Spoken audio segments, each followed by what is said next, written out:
Cameron Jensen. I'm an engineering science student at Cornell Community College, just a short drive from here. I'm going into my sophomore year there, and so I'll be graduating next spring from Cornell, and then I hope to transfer to a foreign-year institution to complete a bachelor's, and then possibly move on to grad school after that.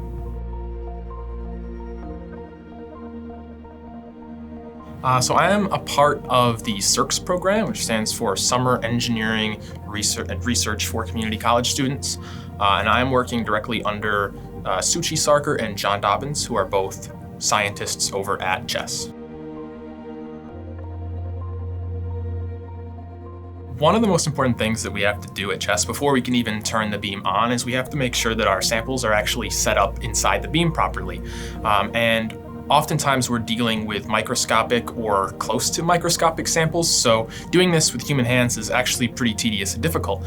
And so my project that I'm working on is I am developing a program which will assist the user in the sample centering process by providing an image of the sample, courtesy of a camera that's mounted on the beam.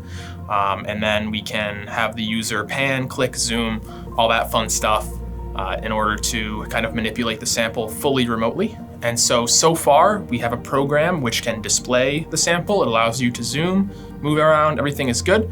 You can click and it can tell you exactly how far off your click was from the center of the beam. We are still working on the implementation of the physical systems into that, and so it can actually move the sample according to the user input, but we hope to have that finished by the end of the project.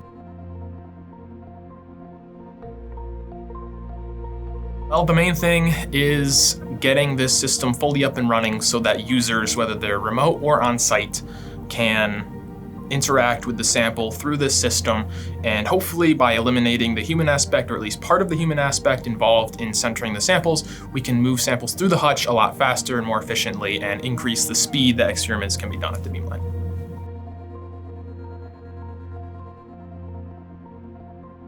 So at the beamline that I'm working at specifically, which is known as QM² around here, we do a lot of structural analysis of samples at the molecular scale. And so some of the materials that we're imaging is stuff that's used in things like superconductors. And of course, superconductors are found in microchips for computers, as well as electromagnets in MRI machines for hospitals, and a bunch of other super important systems. And so at our beamline, being able to image those systems a lot faster and more efficiently is really crucial to allowing the research to continue at a strong pace.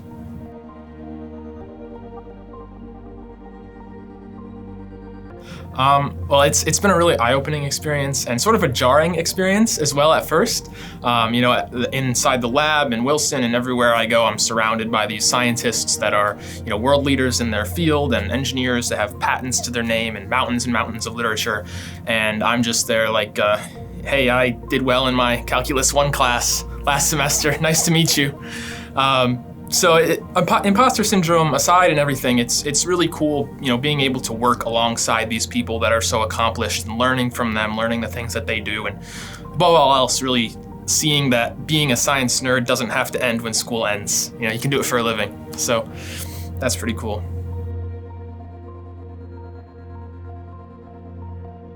Definitely the most challenging thing for me is having to learn new concepts and new materials kind of on the fly. So I don't really have too much of a computer science or programming background. I've done a little bit of stuff here and there, and I've basically just been able to turn Python into the world's most needlessly complicated calculator. So prior to this project, I didn't really have a huge background in this sort of thing. And the project that I'm doing ended up being a lot of programming. And so there's been a lot of late night YouTube tutorials, 2 a.m. code camp stuff. And I'm fairly certain my brain is actually merged with a Stack Overflow server somewhere. But we got it done, at least mostly. So.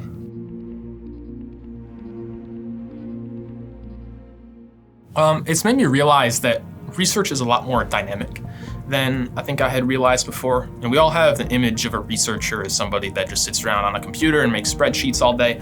And don't get me wrong, that's part of it. But there's also a lot of lab work and experimentation and conferences and meeting people and coffee. A lot of coffee is involved as well. So it's mostly just that the idea that we all have of what researchers do is really only a small part of the job, and in reality, every day is different, and there's a lot of experiences to be had in the field.